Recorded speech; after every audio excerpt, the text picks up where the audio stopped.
Welcome to DAX Machina. Join us as we explore the mysteries of this world. Cryptids, monsters, macabre tales, and horror stories abound. Could they be true? Are monsters real?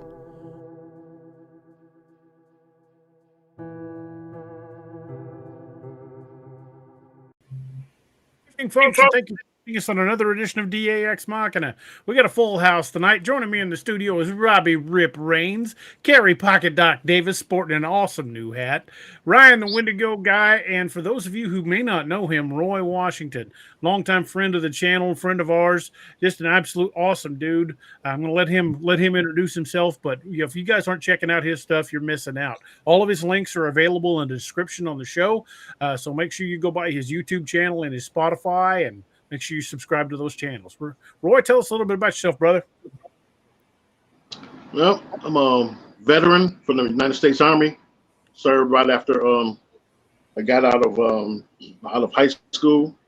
Got out, was a hip hop artist for a number of years, underground hip hop artist. Served in the school system, public school system, mentoring youths. Championship basketball coach. And I started my podcast in 2015 to give voices to some of those musically or whoever had something going on, give voices to them so that they could let the world know what they were doing and let the world know their talents. And I've always been intrigued by the paranormal. When I was a kid, I seen aliens first time, and seen a witch and a Dogman before. So I've always been intrigued by the paranormal, and it started early. And seen a lot of weird things in Milwaukee, Wisconsin, which was where I'm from. And I'm just glad to be on here with you guys now, and enjoying podcasting. And that's what I'm gonna do for the remainder of my days, podcast and talk to guys like you all and just fellowship. Well, we appreciate having you here. I've been on your show a few times, and I've enjoyed it every time. Yeah. And you're always a gracious host and a fantastic podcast. And again, folks, if you have not checked his stuff out, definitely go over there and give a subscribe to the channel. The links are up in the chat now, so definitely get over there and give him a like and subscribe. He deserves it. He's a good guy. Roy's got a great show. Yep, me and I a couple times too. Taste in music as well. Him and I were last time we talked music for I think half an hour. Yeah, Roy knows his stuff. Yeah, I grew up loving Kiss. Kiss was my favorite group when I was growing up. Mine too. Yeah, mine too. Listen to a lot of Kiss growing up. So I will throw you on the spit roast right now. I did ask you earlier before the show. You've had some time to think about it. Who's the greatest saxophone player of all time? Ooh, sax. I get some of those horns mixed up. Out right off the top. I'd probably say maybe Dizzy Gillespie, or I like Najee. I don't know what Kenny G plays, but I think he's pretty good. He plays an alto sax. Mm-hmm. Soprano. Okay. Soprano. Yeah, so maybe I go with Dizzy. I would. For me, if I had to choose, it would be tough. It would be a toss-up. But they don't play even remotely the same. But I like them both for different reasons. I would probably either pick John Coltrane or Clarence Clemens. Oh yeah. Yeah, pretty so good. I can put on John Coltrane when I write, just space out the world and go right to it. That music just kind of elevates you to a different place. I would agree with that. John Coltrane, he's my favorite saxophonist. I've been playing sax since I was 11 years old. So, yeah, do that. We're all Coltrane fans. Well, I posed a question on my show about who do you think the greatest guitarist was? The electric guitar. And who would you guys say? Roy Clark. Yeah, I would say he's my favorite, but he definitely is, in my opinion, the best. Eddie Van Halen's my favorite, and I would say he's probably close to being the best or the second best. Because that joker could play the guitar, but Roy Clark's just on another level. Steve Ray Vaughan. Okay. Steve Ray Vaughan. I would have probably said Chet Atkins. Good one. Yeah. I would say Ace Frehley or Eddie Van Halen. I'm a big Ace fan, so. Oh, Ace Frehley was awesome. Ace was good, but honestly, I think Tommy Thayer's better than Ace. Yeah. Personally. And we can't forget Steve Vai and Yngwie Malmsteen either. So Yes. Nobody mentioned Hendrix. Of course. I said SRV, but I was thinking Hendrix too. Yeah. Oh, Or Hendrix. Clapton. I mean, what about Clapton? Come on, guys.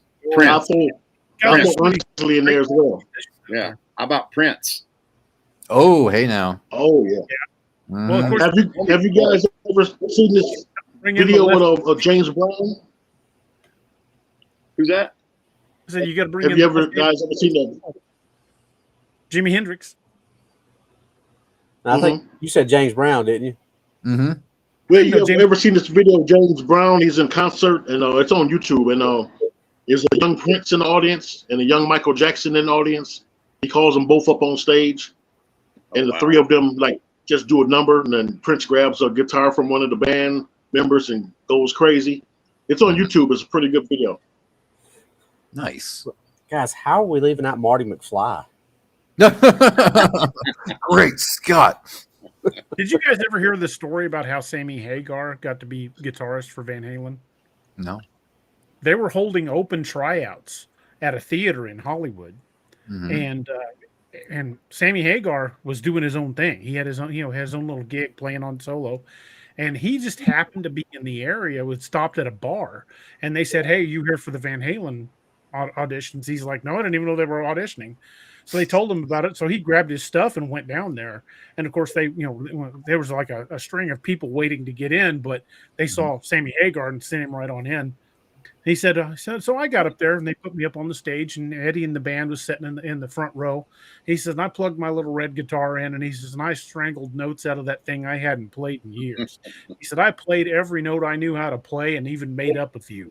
He said, when I got done, Eddie got up, said, you got the job, walks up on the stage, and then calmly plugged in his guitar and blew my ass off the stage. Sounds about right. Not for nothing, Slash is another one that's just he's good. Oh man, there's so many great guitarists out there. Randy Rhoads, he was good too. Oh yeah, absolutely. Carlos Santana. Yeah. Oh yes. Oh yeah. Santana, man. Ooh. He made love to that guitar, man. He didn't play the guitar. He made love to that guitar. What's the guitarist's name from Dragon Force, or from that plays Dragon Force? Oh, the dexterity that guy's got in his fingers to play that I think solo. Naoma is like, she's Jeff Beck. I think she likes Jeff Beck. Yeah, I think she likes him just a little bit, just a tiny bit. Yeah. Oh yeah, well, I guess for can make it back. Yeah, and Dimebag. Let's use the same link. We drove him away already, fellas. Like, screw these guys. But going back to Doc's original one, Roy Clark, there's videos of him when he was in his 80s playing better than guys like 3 times younger than him. Nice. He's just, I mean, he played, did a redo of Ghost Riders in the Sky. He was literally like 83 at the time, I think, and he was playing that thing so fast the guys playing beside him couldn't even keep up with him. Yeah, I mean, nice. Back in it was a 12 string. It was a 12 string. Back in the 60s, somebody asked Hendrix, hey, how's it feel to be the greatest guitarist in the world? And he said, I don't know. Ask Roy Clark. Which is crazy. Where'd he go? I texted him. I said, you can use the same link to get back in. I said, everything okay? He said, yeah. So I guess he's just having some technical issues, but hopefully he'll be right back. Oh, that's very similar to what Elvis Presley said about Roy Orbison, too. Yeah. Both my brothers just texted me. They're watching. They said, Glenn Campbell and Brad Paisley and Vince Gill. Yeah, I mean, Brad Paisley, that's something. He can play. He can. Pick. That boy can pick. But if you're just talking about just a regular 6-string country guitar, George Strait can play a good guitar. I don't know how he would do on an electric guitar, but I've heard that man play in person. And George Strait can play a guitar. What about Dwight Yoakam though? Nobody brings up Dwight Yoakam. Yoakam plays a pretty good guitar. Yeah, he's not bad. I like him. You made it. Awesome. Welcome back, Roy. We thought we'd chase you. We scared you. I can't see myself in here. Well, you're clear on our end. Yeah, we can see Okay, it. well, there I go. Uncle Ted can play the guitar too, though. That terrible Ted Nugent. Oh yeah. Motor City Madman. Mm-hmm. Yep. Well, I'm sure we can discuss music and musical artists all night long. We'd be All throwing day. out names, talking about styles, but let's give the people what they came for. Roy, what was the experience that made you get into the paranormal and into the occult and even cryptids? What brought you into this world? Well, back in the day when we didn't sit around playing video games all day long. We was outside playing and everything. And I had one of my buddies, this veteran guy, built us a clubhouse in his backyard, and so we had a nice clubhouse, two rooms, and we had file cabinets, and we started a little detective agency. We're kids, like maybe 9. Nice. So you're like 10, Encyclopedia Brown. we was like that. Yeah, little Hardy Boys guys, And one night we had seen some blood outside of this one house, so we was gonna do surveillance on the house and see what was going on. And that's the night that we seen these aliens. We was on 19th Street and heading towards the place where we was going to be doing the stakeout. And then we passed this alley and through the alleyway going to 18th Street. We seen it was like a never-ending line of little alien guys who had weapons on their shoulder, like in military formation. And we stood there for about 2 or 3 minutes before we just took off running. I was like, man, I didn't know if it's gonna be an invasion or what. There was each one of the little guys looked kind of small, maybe 3 feet or something, but like we were a block away, looking through the alley at them in the next street. There was just a never-ending line. It seemed just like all of them in formation, one after the other. And we took off running. I ran home, and that's what really got us into, really got me interested in the paranormal. So what did they look like, Roy? They it was crazy. Like they had on some kind of reddish or pinkish type uniforms. They almost looked like what you will see in the comics, to be honest. So it looked like they had on some type of bubble type things on their head, and they had some kind of weapons. They all carrying them with the weapons against their shoulders, and looked like they were very, very small. And you could see 2 or 3 of them at a time if they passed by the alleyway. But there was a never-ending line of them, and like I said, it scared us, and we took off.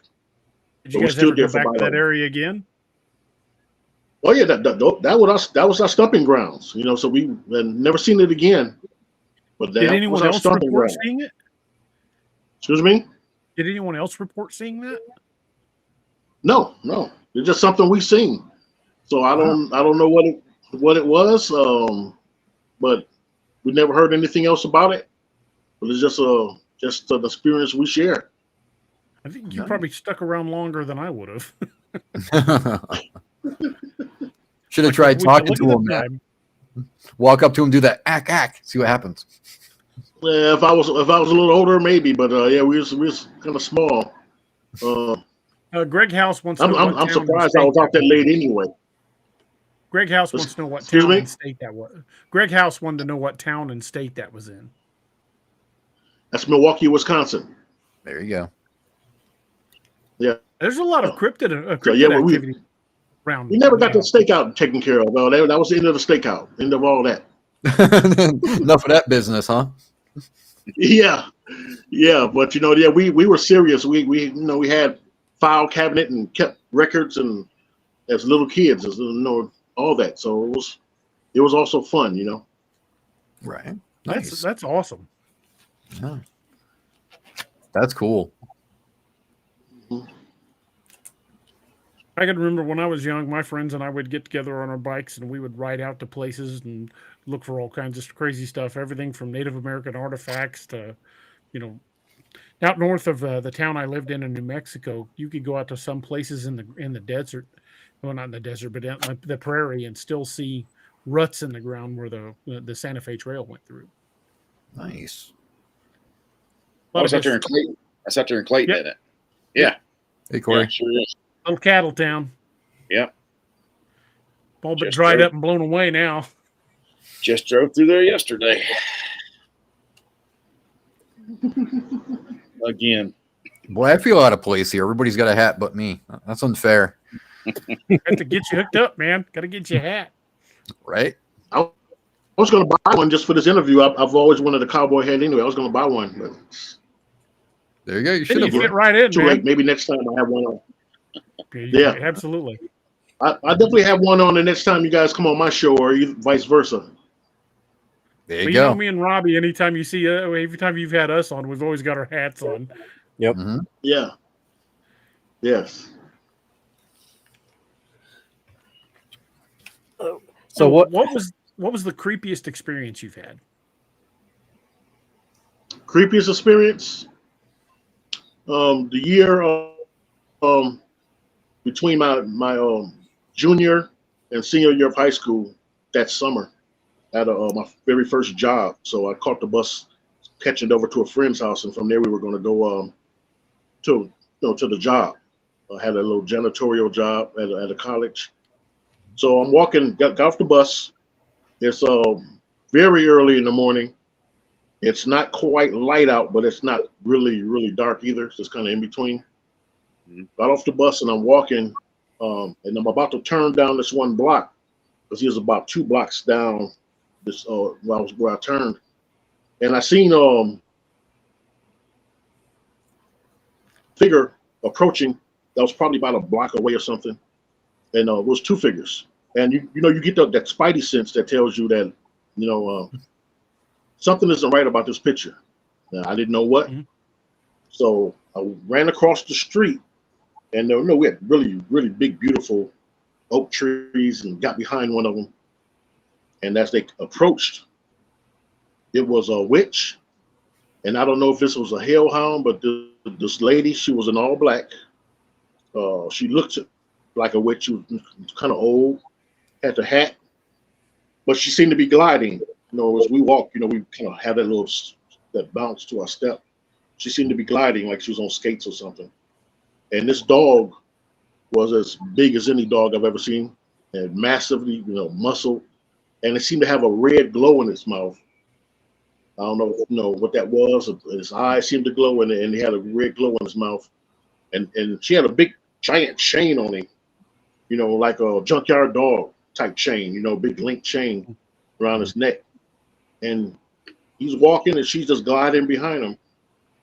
And they never looked around. I was behind this tree, and they got to the corner and turned in the direction that I initially came from. And once they got a little bit ways down there that way, I took off running for my friend's house. Wow. I don't blame you. I probably would have beat feet out of there as well. Mm-hmm. That and I'll give you one more if you want it now. I'll give you one more. Sure, absolutely, go for it. It was probably around 1990. My youngest daughter's mom, she and her best friend had to work extra hours on Saturday morning. So I had to watch the kids. Her friend had a child, and this, Shonda, she was a baby. I think it was like twice in a row. They were over at our house one morning. So then the next Saturday, I would go over there to and watch the kids. So kids asleep. It's real early in the morning. Girls, they're going to work, kids asleep. And me, I used to always, when I used to listen to music, we talk about Kiss, we talk about Fleetwood Mac, Earth, Wind, and Fire, all that. I used to always love listening to music, but I used to always like to dance to it when I listened to music. It was impossible for me not to. And then if I had Boston playing or something, I grab a broom because it's shaped like a guitar and I'm wailing away. And before you know it, I can go 2 hours and just be finished and soaked in sweat, but enjoying music. And that's how I used to enjoy music. So she had a pretty nice collection. It wasn't like mine, but she had some decent stuff in there. So I'm jamming away everything. Maybe 40 something minutes into this, I just get this really crazy feeling. There we go, the spidey senses again. Real crazy feeling. I'm stopping, I'm looking around, and I was in front of this big picture window. She had this big picture window. Surprised I didn't close it, but I wasn't thinking. And somebody in the other building had been watching me. So when I looked, they ducked behind the curtains. So then I ducked behind. So for a minute, we were playing this back and forth hide and seek. And I felt evil like I never felt ever. Now, this is just probably one of the craziest experiences of my life.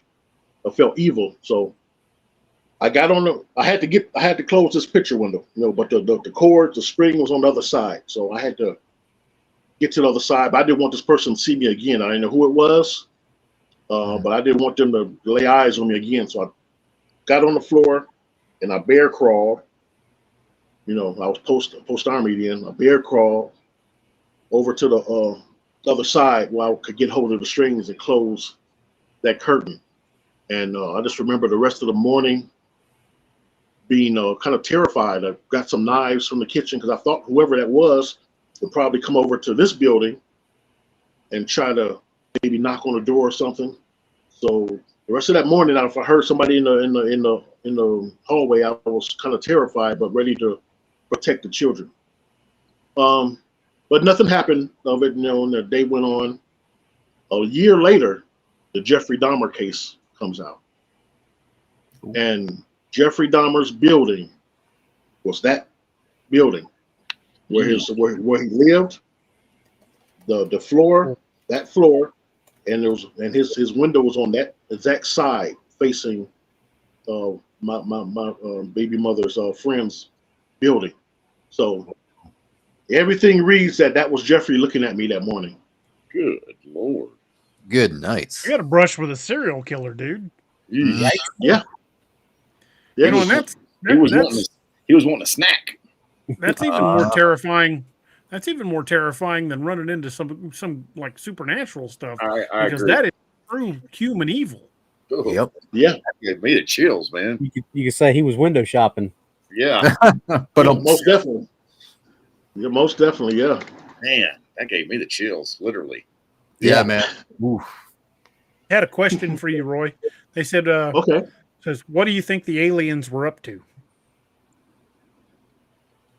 The way it looked to me, I mean, as a little kid, it looked like it was going to be an invasion or something. That's why I think I ran home. And because I could have had little weapons, but nothing happened, so I don't know. Maybe it was some kind of, I don't know, dress rehearsal or something. I don't know. Like when I was in the military, we used to go to the desert for practice. So they call it NTC out in the desert, simulating wartime situations. Maybe that's what they had, something going on like that. I don't know. But in my mind at the time, that's what I thought. That's why I ran home. Yeah, I don't blame you. I don't blame you one bit. Vacated the area as well. Yeah. Yes. Ask the AO. Exactly. In a hurry. Most expeditiously.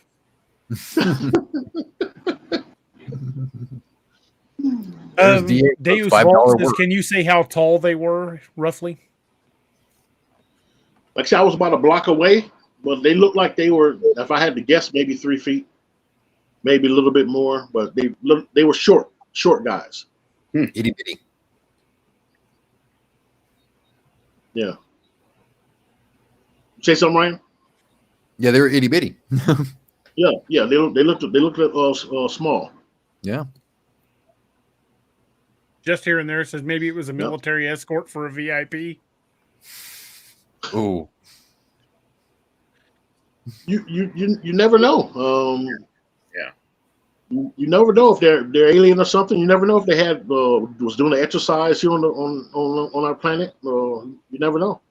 Just like I used to sometime once in a while, late at night, look outside my window and see probably about 10 police cars outside and parked outside the house in the street. And I don't know if they're going over some type of routine or something, but they just have their stuff on and like doing some checks, weapons or whatever. And after about a half hour, they're gone. So I would suspect that if there's an alien race, there'd be no different. They do things preventive. The kind of if you stay ready, you never don't have to get ready. So right. Stay that's strapped to what get I'm thinking. clapped. There you go.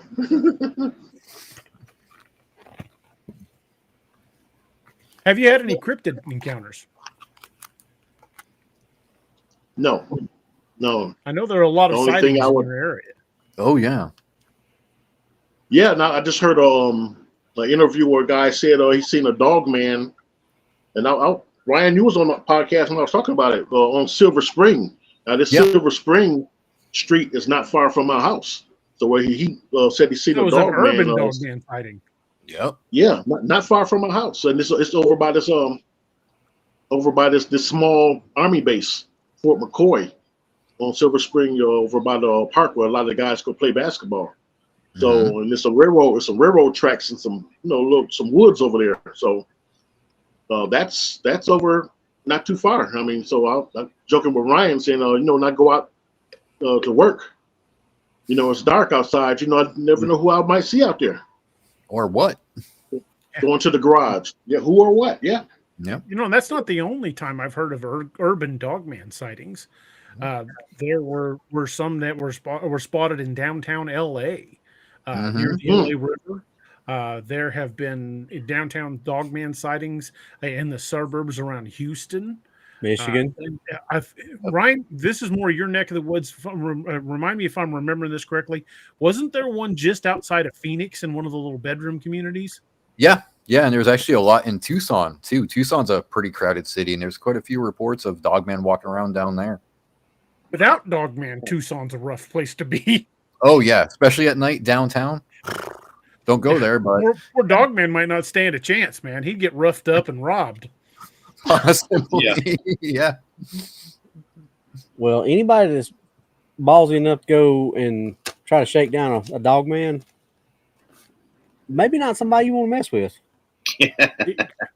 Yeah. There are parts of Tucson, I swear to God, they'd steal the wheels off a moving cop car. I'm sure they've tried. I'm sure they have tried at one point in time. Yeah, that's a rough town. It can be, yeah. It didn't used to be, but it is anymore. Yeah. Especially on a Friday or Saturday night. Ooh. Good night. Don't get caught alone. Mm-mm. Wow. Yeah. You guys believe the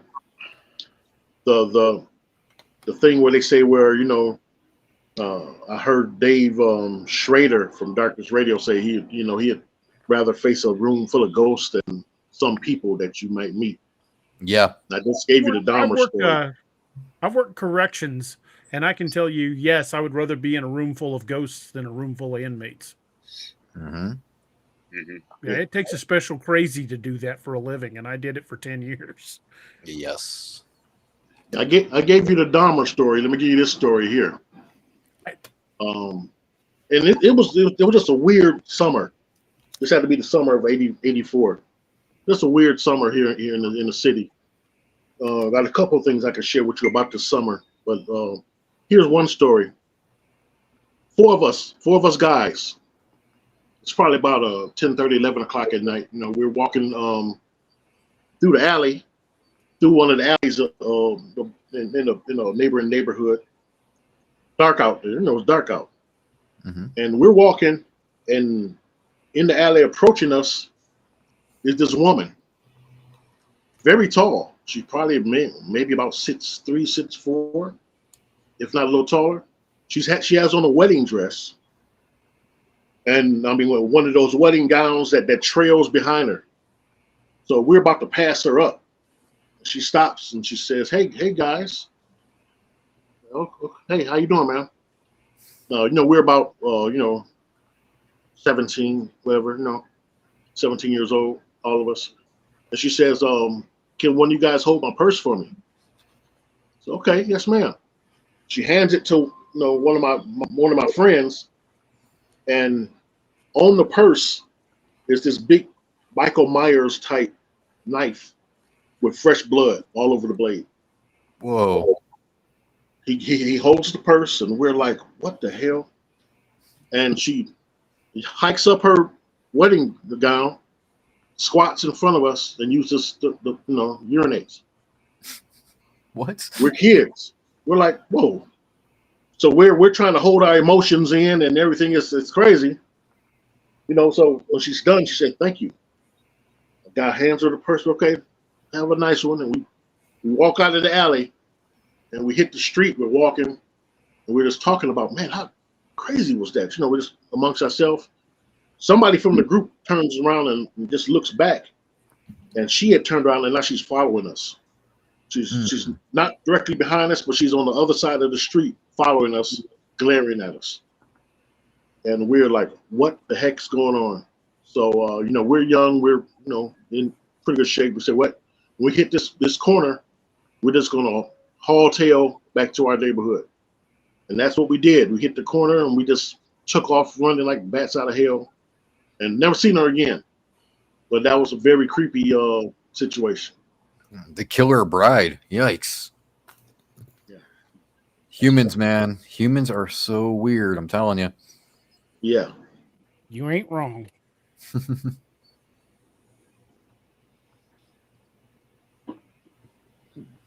don't know what to say to all that. Whew. Yeah. You've had some really frightening experiences, Roy. Good grief. Yeah, I got a couple more for you. Yeah, but yeah, I had seen a lot of things. Dude, the floor is yours, man. Anything you got, man, we'd love to hear about it. Yeah, fire away.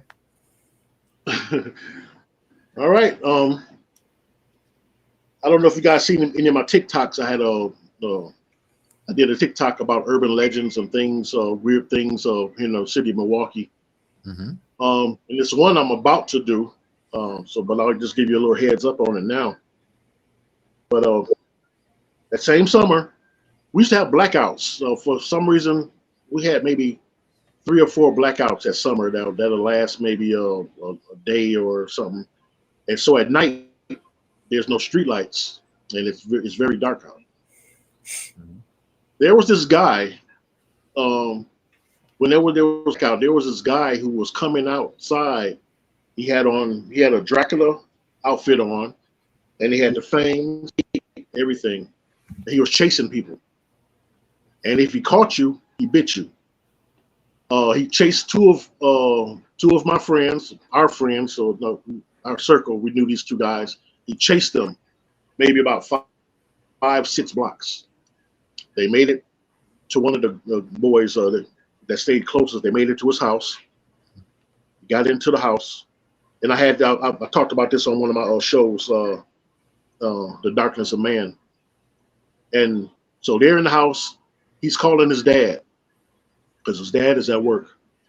This guy is banging on the side of the house, banging on the back door, banging along the side of the house like he's trying to get in.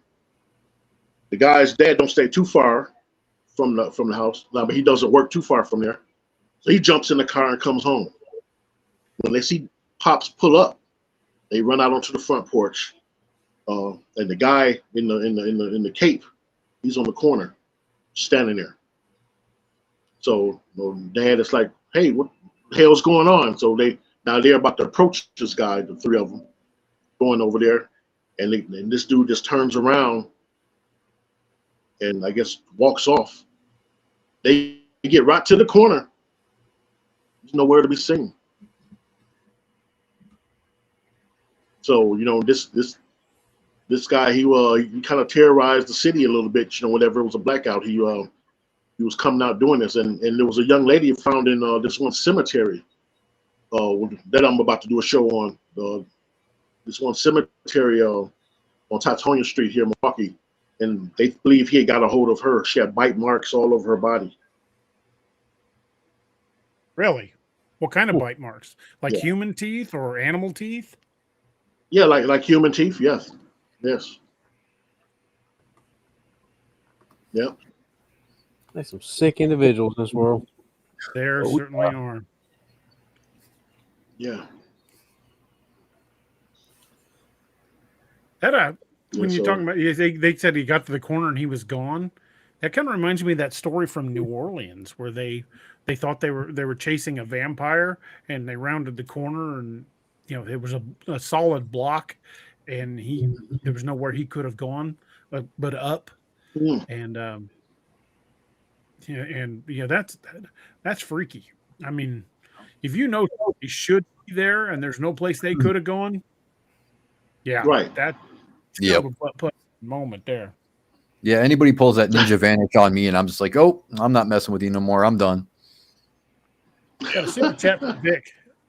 Thank you, Vic. Appreciate it. Vic.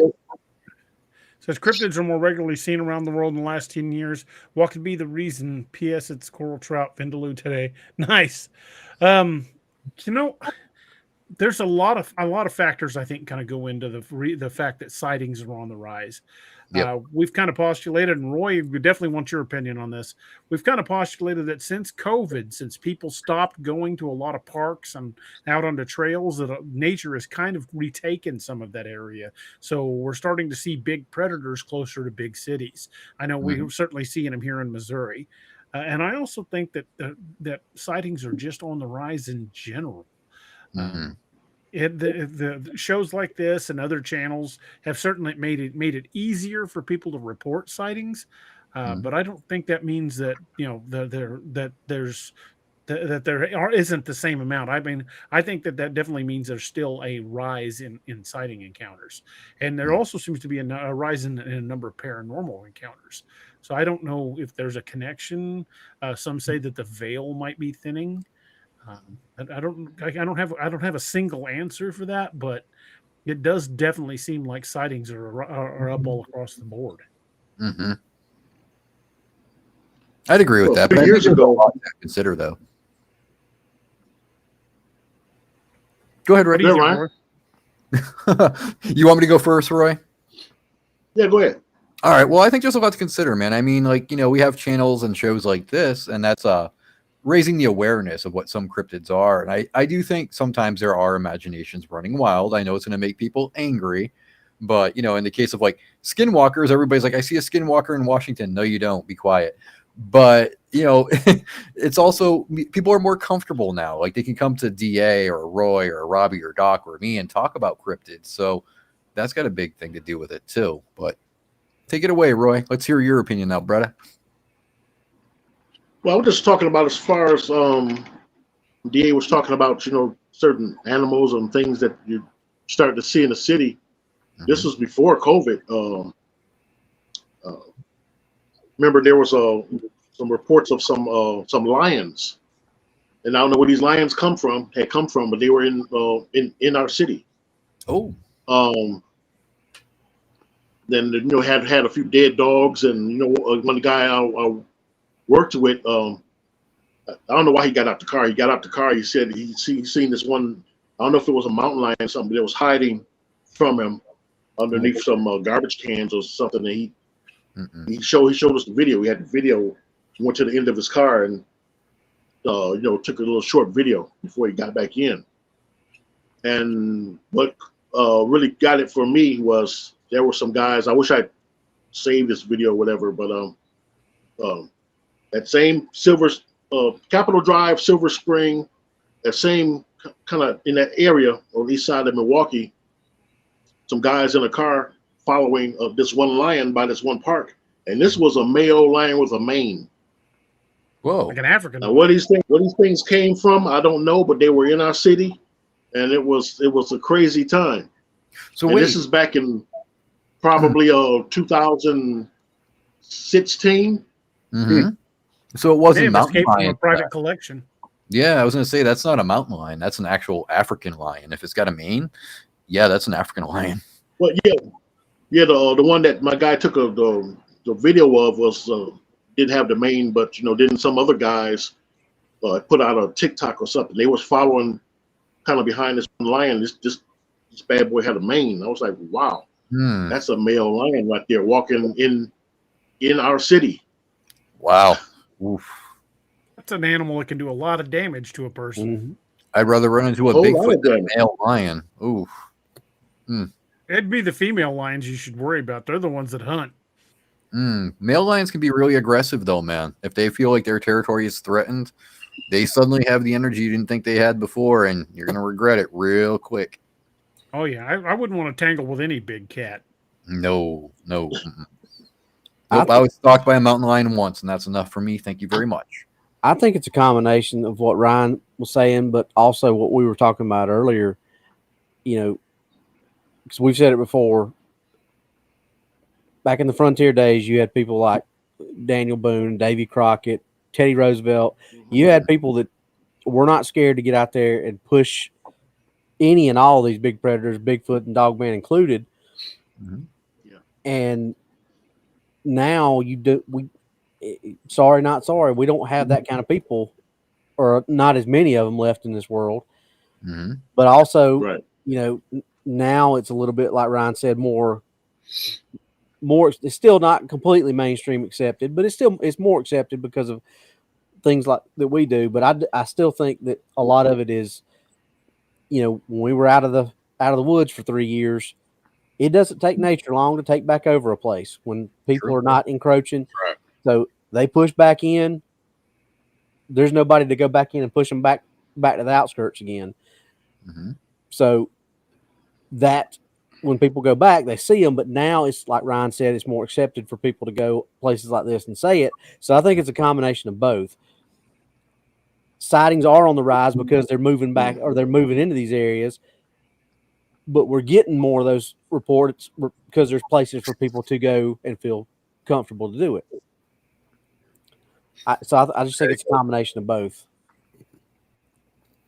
Right. Yeah, I'd agree with you, Robbie. Yeah, I agree with that. Yes, sir.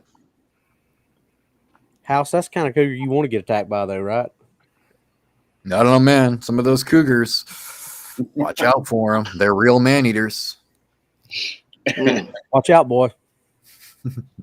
Yeah, and the thing about people who get stalked, I mean, living out here in Colorado, there's cat sightings all the time out here. But typically, if you see a cat, it's because that cat wants you to see it. Yeah. Yep. I mean, because those dudes, they can stalk you. You never even know that they saw you. And so big cats are jerks, man. Mountain lions are a-holes. There was an incident up in Boulder on Flagstaff Mountain just a few years ago, and this little boy, 7-year-old boy, he was out with his dad. They were hiking. It was some family and other friends, and his dad had him on the trail, in between the mountain and them, on the side of the mountain there. So he was on the upward side, not on the cliff face side or the downward side. And this big cat jumped out, snatched him up by the neck, and started dragging him down the hill. They were throwing rocks and sticks and everything at him, and finally let the kid go. But he had punctured one of his vertebral arteries when he grabbed him by the neck, and he lived. But I mean, it was only because Boulder Community Hospital was literally right down the mountain, right down the street, down the hill. And he ended up having a stroke, but he recovered. But I mean, they were out, I mean, big group of people. If that cat wants you, it's going to take you. You might not ever know where it came from. Yep. And grabbing by the neck, though, that's the kill move right there. When they grab you by the neck like that, they're intending to kill you. Right out of his dad's hands, man. Snatched him right out of his dad's hands. Done. People don't actually understand how powerful those big cats are, dude. Mountain lions are so immensely strong. It's insane. Yeah, look at these savanna cats, or not savanna cats, but these cats out in the savannas, in Africa and everything. They'll grab an antelope and climb and jump up and climb a tree with that thing in their freaking mouth. Yep. That's a crazy amount of strength. Well, look at some of the like the jaguars in South America. There's documentary footage of them jumping off a bank into the river and coming out of the river with a 6-foot caiman in its mouth. Mm-hmm. Yeah, they're powerful. They're I see immensely. them jump in there and then come out of there with a huge python. They have no fear. Yeah. Yep. And It's from being the top of the food chain, and you know it.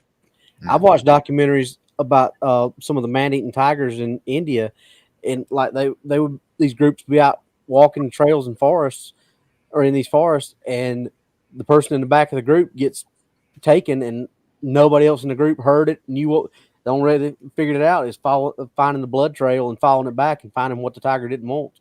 Yep. Wow. You know, that's a 500-pound cat moving so silently that a group of individuals didn't hear it take one of their own. Yes. It means when it clamped down on the back of his neck, must have killed him instantly because they didn't even make a sound. Yeah. Question for you, That much Robbie. bite pressure would crunch that bone pretty easy. Right. Mm-hmm. There's a question for you, Robbie, on here from RDG Info World. Yeah, that's my former chief. Yeah, Rodney, I've heard. Matter of fact, assistant principal at the school I'm at, he actually thinks he saw one down in around Daniel High School and at R.C. Edwards Middle School, around that area. Wow. And I've heard They've been more seen stories. enough here in Missouri that the Department of Conservation is not even denying it anymore. Mm-hmm. They always deny that though. I'm kind of excited because people are seeing jaguars here in the town I live in, so I'm hoping I'll get to see a jaguar. That'd be really cool. At a distance. Unless it's jumping on you from a tree. Well, I mean, I've come to terms with the fact that I'm going to die saying to a kitty cat that I shouldn't say it to. So just know if something cuddly eats me alive, I died happy. It's shaped like a friend, so you know. Yeah, His last words were, "Here, kitty, kitty." I'm going to be up in Tetons and Yellowstone next week for a few days. So, yeah, if we see bears, I just hope it is at a distance. Yeah. Or anything else. Yeah, they'll be having Take their some bear spray or some running shoes. One of the two. We're going to have bear spray and other accoutrement. Some running shoes. Yeah. You ain't got to be super fast. You guys got to be faster than the buddy you with. I was just going to say that. Beat me to it. Darn you, Doc. So 22 is the best bear gun ever because you just shoot your buddy in the kneecap and haul ass. So What was that joke? The hiker survived a bear attack using a 22. Unfortunately, the buddy that was with him didn't recover from the gunshot wound to the knee or the bear attack. Mm-hmm. Wow. That'll do it. Don't ever go camping with Doc or Robbie. Duly noted. That's right. That's I right. didn't say I did it. That Doc's one talking about shooting people in the kneecaps. Ever go Bigfoot hunting with somebody you can't outrun? Right. That's kind of screwed. I ain't outrunning anybody anymore. That's why I carry heavy weapons, because I can't run, so I'm just going to stand and fight. I'm not going to lie, man. If I'm going to die by Bigfoot, man, I'm cracking open a beer and giving him a He's getting the stunner at some point. Climb a tree and drop the elbow on him. Mm-hmm. Hey, man, if I got to do the Macho Man impression before I do it, I'll do it. I'll be like, oh, yeah, and then dive off. If he catches me, he catches me. Ryan I don't know, tried to hit the Bigfoot with a rock bottom, but it just didn't work. I don't know if you all heard the story of the guy who had the resort, and he had like a crocodile farm as well. You guys heard that one? Mm-mm. Maybe, but I don't think so. Well, yeah. There's this resort, and so it had this big lake, crocodiles all up in it, and he's doing a tour, and he's telling people, giving them a tour of the resort, and they're on this bridge crossing the lake, and he says, he was a millionaire, he said, well, hey, I give anyone $1 million jump in that lake and make it to the other side. You know, I got $1 million here for you. And, you know, everybody's like, oh, no. Nobody's taking them up on it, so they continue to walk. And all of a sudden, you hear the splash. And they turn around and look, and this one guy is in there. He's going. And he makes it to the other side. So, you know, news spread like wildfire throughout the resort that this guy was in there, and, you know, the Crocs had chased him, but he made it to the other side, you know. So when he and his family is checking out of the resort, he gets paid, and they're checking out of the resort. And the people at the front desk are like congratulating them. Said, man, you really had some big cojones to jump in there like that. And he said, I was in there, but I didn't jump in there. Somebody pushed my ass in there. And his wife, who's standing behind him, kind of cracks a smile.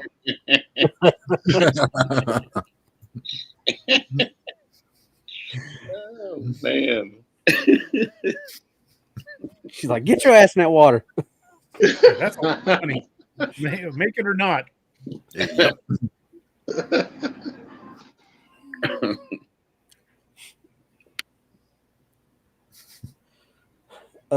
We missed the top of the hour, DA.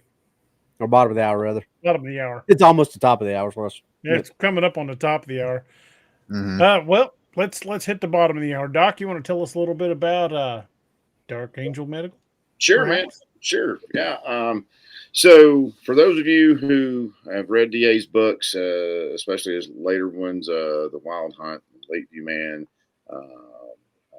series, then you'll an Apex Predator, you'll notice that the Dark Angel Medical Med Kits are featured heavily in those books. And I've actually been in a couple of books, which is actually kind of cool too. And you know, I learned that Wendigos do not like snowmobiles. But the company I started back in 2011, we started it with the idea of putting out a great trauma kit and offering training as well, because having tools are one thing, but having the skills necessary to employ those tools effectively and decisively in a bad situation is of the utmost importance. So Dark Angel Medical is all about providing you with minor trauma kits, major trauma kits, anything from your ouch pouch, little boo-boo stuff, all the way up to multiple people are bleeding and dying type kits. Not only that, but we travel around the United States teaching people how to utilize this equipment and how to save a life. And so far, we're up to 186 confirmed saves using our kits and our training. If you head over to, we got a YouTube channel. So if you head over there, there's a quick online training video. It's about 30 minutes long. You can, this month is National Stop the Bleed Month. You can use Stop the Bleed and save 20%. And after this month's over with, you can head over there and use Cryptid20 for 20% off your order. And all of our products are HSA and FSA eligible, as well as our Kit for Life guarantee, which states that if you use one of our products to save someone's life, we will replace what you've used absolutely 100% free of charge. So head over to Dark Angel Medical, get your sign up for some training, check it out, and become, and we always say be the difference, because right now this is some of the most timely, relevant information in the world that you can get. And it's a force multiplier. Medical is a true force multiplier. You can't have enough medical training and medical kit. So go over there, head over to darkangelmedical.com and check us out. We appreciate you very, very much. Robbie, since we're stopped, why don't you go ahead and do Scallywag? That way we don't have to make another break in 5 minutes. Absolutely. And as Doc stated, you know, if you've read the books, you've heard about Dark Angel Medical. You've also heard about Scallywag Tactical, which is another one of our veteran-owned companies that is one of our affiliates, and they make really, really good cutlery. Every one of us just about has got some of their stuff, and it's some of the best stuff you'll ever put in your hand. Doc's got the Bounty. This is the Board and Axe. What'd you have up, D? I didn't see the Wahoo. We still got to get Ryan some good stuff. Mhm. But Just got to ship it to him. they've got a knife for just about any kind of from a little thing like this is probably the best camp knife you would ever put in your hand. It will do just anything that you need it to do on a campsite, to kitchen knives that DA says are some of the best kitchen cutlery that you'll ever use. Oh yeah, They've also just partnered with what was the other company? Gray's Customs. Gray's Customs. So they've got a lot of good new stuff on the way. You're not going to find anything better than these. I mean, you can go pay $200 for a Spyderco or one of those big name brand knives, but you're just going to be a number to them. You can go pay $45 for this Jolly Roger right here, which is what the manufacturer suggested retail price is on it, which you probably get it cheaper than that because you can find one in the blemish section that ain't nothing. This was a blemish one, so this was $15 versus $45. And I'll put this up against any Spyderco or Kershaw. I had Kershaws before I started getting my Scallywag. My Kershaws are on my nightstand. That's where they stay. My Scallywags are the ones I use for everything. And for the money, you're not going to beat these knives for money or quality. And you're not just a number to Craig and his guys. They're going to take care of you. They're going to make you a customer for life because that's what they want to do. It's a veteran-owned company. Really a great bunch of guys, every one of them. And for the rest of this month, because y'all have been so good, we were the number 5, DA? Number 5. We were the number 5 company that had sent people their way. So to say thank you to all our listeners, that code DA Roberts 10 at checkout, instead of just getting you 10% like it normally does, it's going to give you an extra 10%, so you're going to get 20% off. And that does count for any of their Scally Swag, counts for any of the blemish blades. So you can get yourself a pretty good deal. And like I said, they don't just have knives. They got their Scally Swag, which they've got shirts, they've got hats, they've got whiskey flasks, they've got whiskey glasses, they've got all kinds of stuff. Go check them out. Scallywag Tactical. Use code DA Roberts 10 at checkout for the rest of this month. Get yourself an extra 10% off that normal 10% discount, and tell them we sent you. Absolutely. That's all I got to say about that.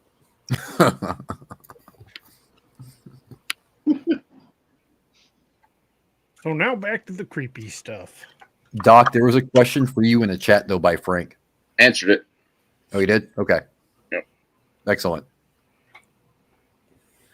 Now, I know you've had a lot of Roy. You've had a lot of encounters in your area, but what are some of the other ones you've heard about in your area that you found really interesting? Well, the other one I was going to tell you about, when we're talking about aliens, a bunch of us out late one night in front of the neighbor's house, probably about 5 or 6 of us, out maybe about 11:30. Of course, in the summertime, between, we're able to stay out a little later, during the year, we have to be in at certain, if it wasn't a weekend, but anyway, we're out there. And the same friend that I had the experience with when we were kids, and we told you we had the detective agency or whatever, we seen the aliens.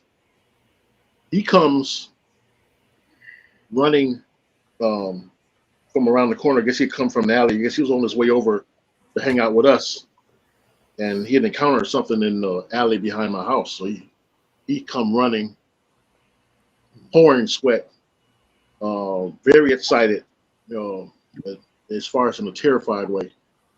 When he's telling us that he's walking up, there was something sitting on the garbage cans. Back then we had those aluminum cans. And my neighbor, Mr. Bob, had a row of like 4 of them, in a rack, and said he was sitting on Mr. Bob's garbage can, whatever this thing was, and it was smoking something.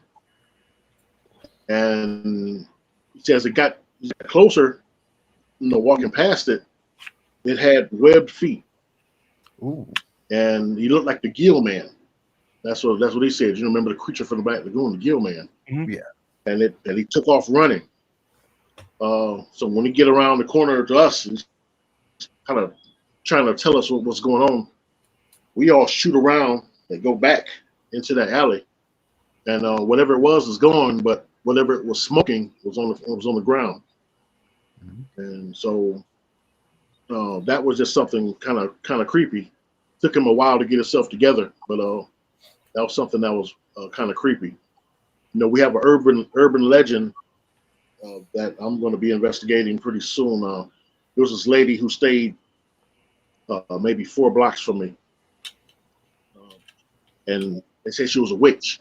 And if you drive down that street, her house is the only one that sits off from the curb, from the sidewalk.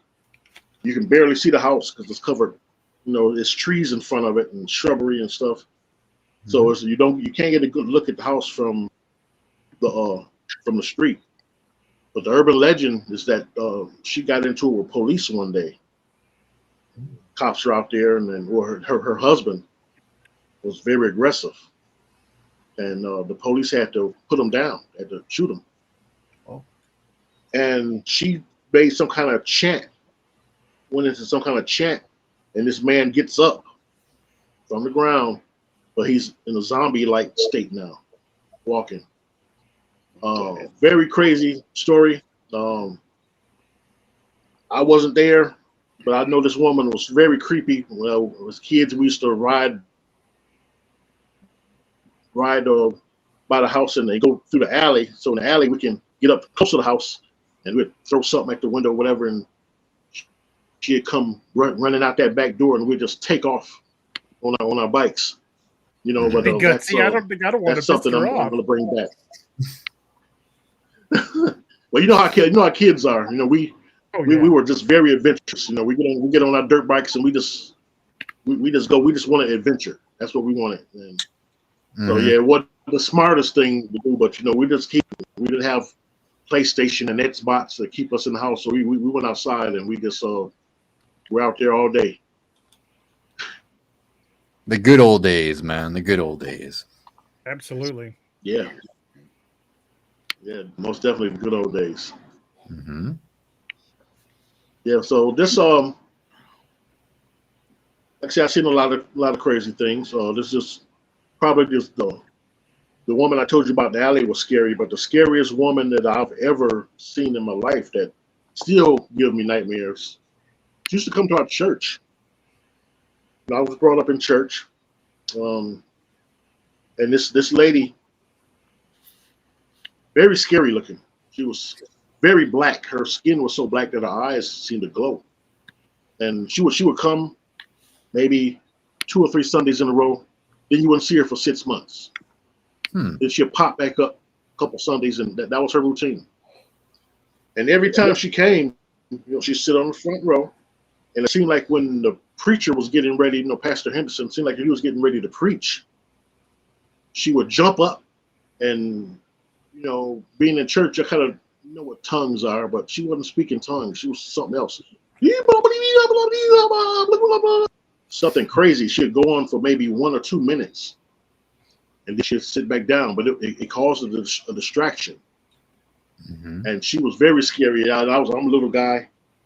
My dad's one of the trustees, so he sits up maybe 3rd row from the front, and I'm sitting a little closer to him because there was just something about her that just was just terrifying. One day, she comes to church, and she has her I guess it was her daughter. Has a daughter with her, and you could tell her daughter had, you know, I think had Down syndrome or something. You could tell her daughter wasn't right. Mm-hmm.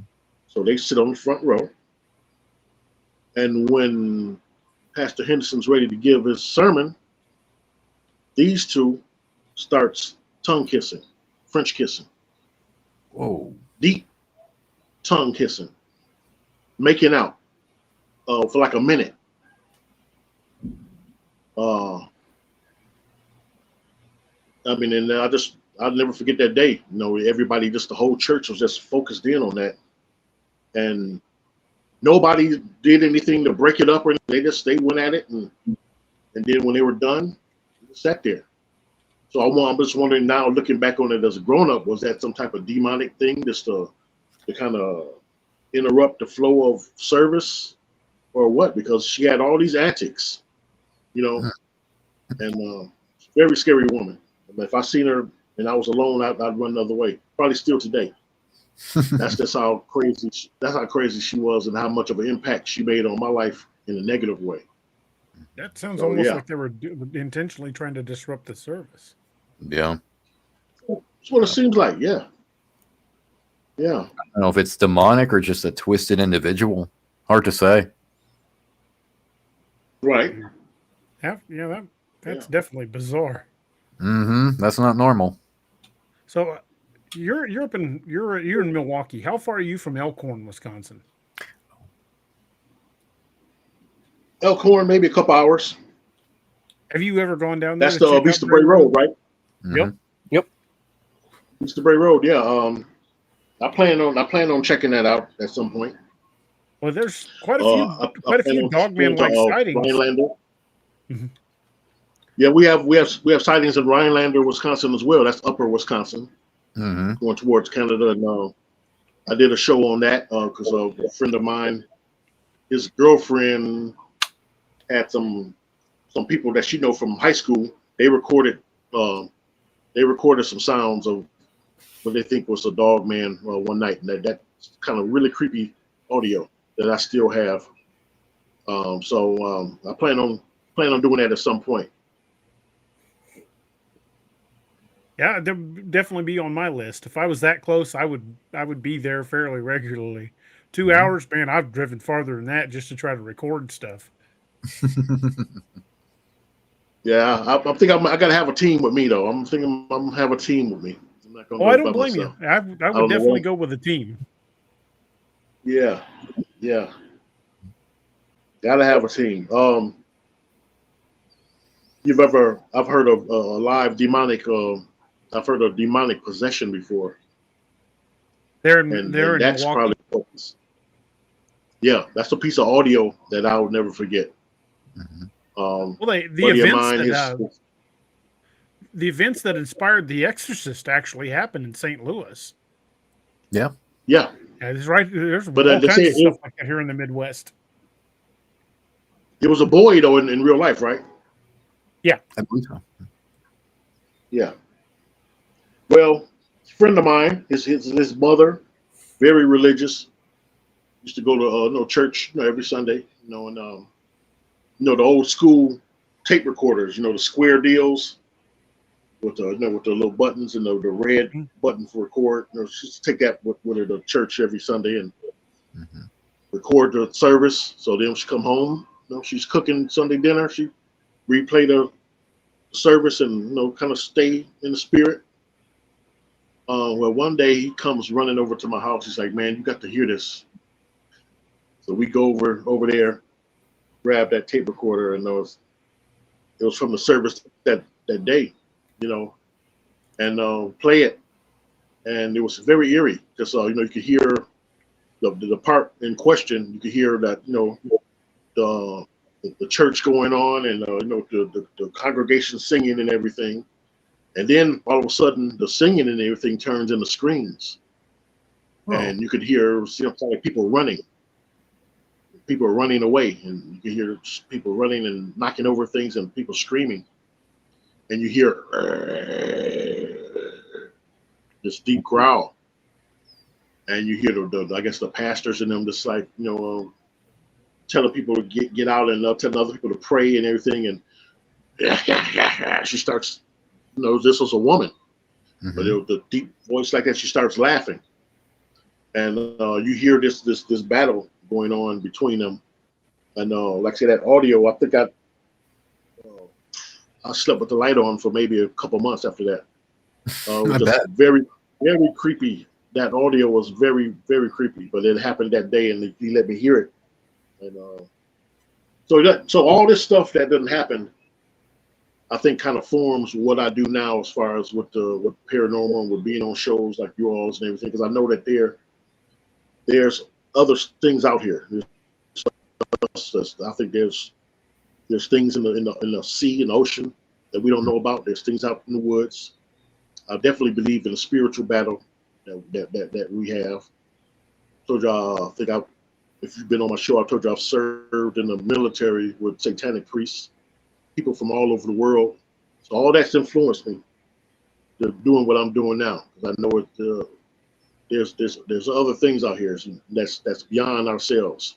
Mm-hmm. Oh, absolutely. No doubt. I was in the military. I think Ryan, you probably heard this one. It's boot camp. Oh, yeah. Toward the end of boot camp, so everything's relaxed. We done finished. We done passed all our tests. So every day now, just cleaning up there. Guys and writing letters to the girl at home or family. Just really relaxed. One kid sleep on the cot, and this guy, he was a satanic guy. He says, "Check this out." Clips a little piece of the guy's hair, and then lights a match to it and says, "Jump." And this dude's body starts to levitate and jump off the cot. So I've been blessed to see some of everything. That's so seen a cryptid yet. I want to see a cryptid, but I want to be in a vehicle moving as I passing by it and saying, "Oh my God." You know what they say, be careful what you wish for. Uh-huh. You might get it. As long as I'm in a vehicle that's moving, I'm good. I don't want it when I'm out on foot. No. Are you sure, Roy? I mean, come on, so you can get a good, solid look at it. I don't know. I don't know what kind of mood it's in. I hear stories where these Sasquatches, some of the time they're cool and they just want you out of the area. But maybe I run into one that got an attitude. Mm-hmm. I'm sure they're like us. You run into some evil people. There might be some Squatches out there that's not too friendly. So I don't know which one I'm gonna run into. True. Good point. Valid. Hope for the best and plan for the worst. Mm-hmm. Yep. Right. Always take somebody with you. It's got 3 toes, run the other way. Mm-hmm. Ain't wrong. Baboon type face. Yeah, definitely run away from that one. Face eater. Oh yeah.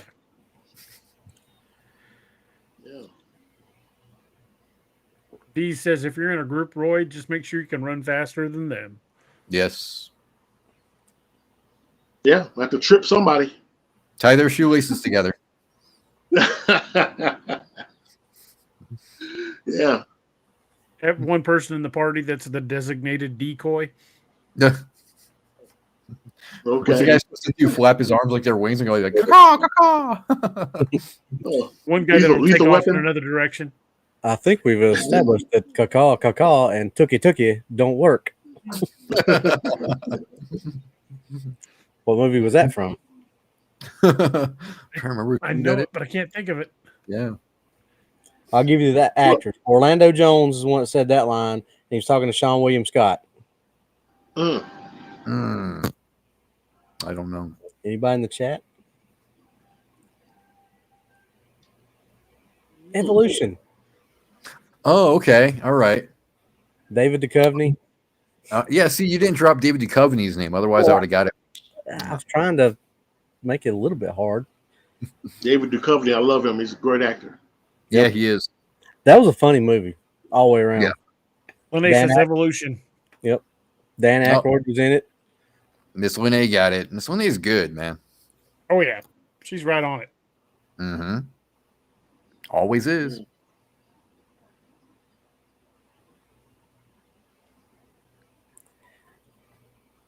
They're sitting in the mall trying to call it out. And he gets up on the microphone and starts singing to it. Yeah. Yeah, it was a good movie. That was a really funny film. Mm.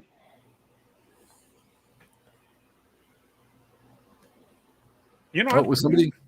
I think it's been a long time since I've seen that. It's been a while. Mm-hmm.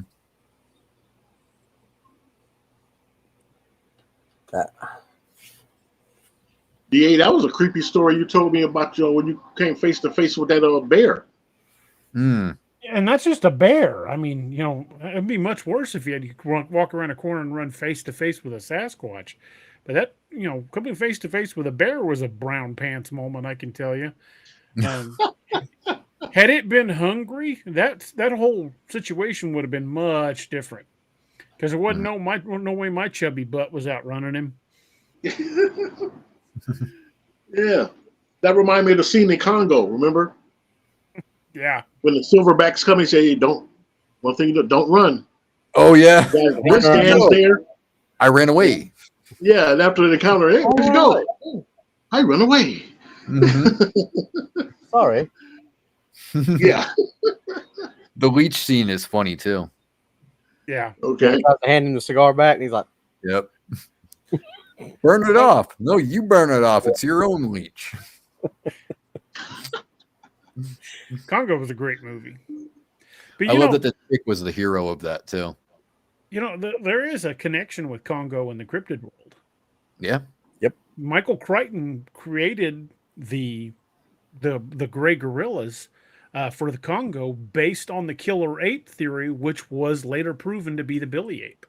Yeah. Hmm. Yep. That's true. It's a very similar region. It was close to the Virunga region of the Congo. Wow. Mm-hmm. Yeah.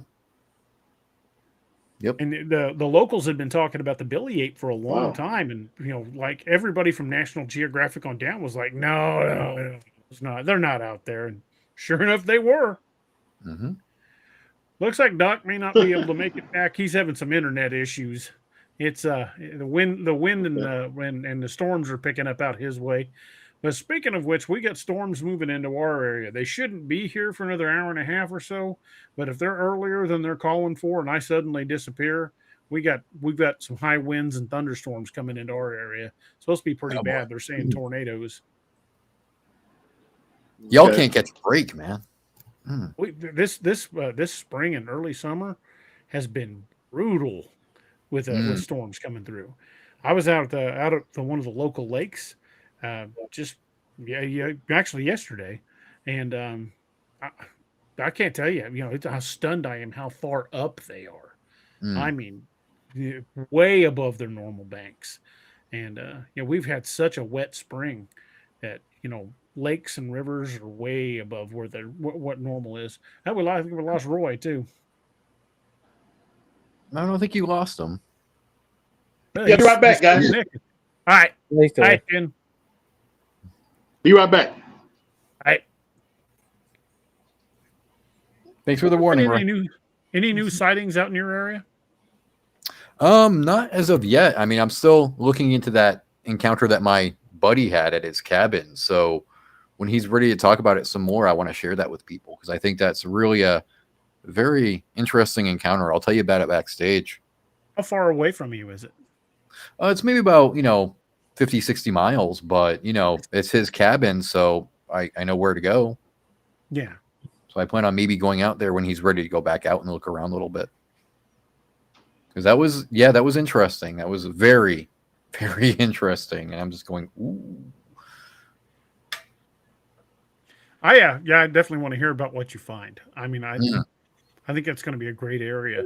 Not far from where Doc lives, north of him, is a abandoned Girl Scout camp up in the mountains that was allegedly shut down because of Wendigo sightings.